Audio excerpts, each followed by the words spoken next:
The present food grains production of nearly 300 million metric tons may be at a satisfactory level to feed the existing population of 1.3 billion Indians. However, in the last couple of decades, climate change, particularly the extreme weather events, diminishing natural resources, loss of biodiversity, land degradation, etc., has impacted the ag sector profoundly.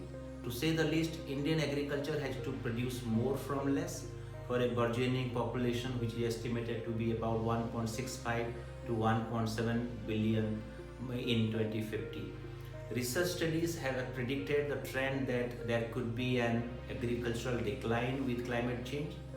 For example, studies have indicated the possibility of a loss of about 4 to 5 million metric tons in wheat production with every 1 degree centigrade temperature rise.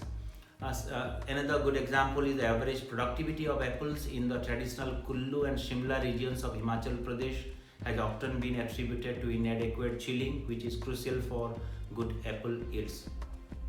The threat of climate change has necessitated Government of India to frame suitable policies in the ag sector.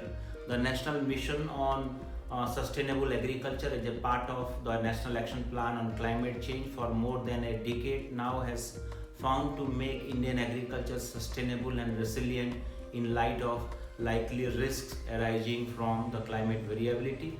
The NICRA Innovations Network project and the CCAPS of CGIAR system, they are promoting adaptable and resilient agriculture and food systems in India.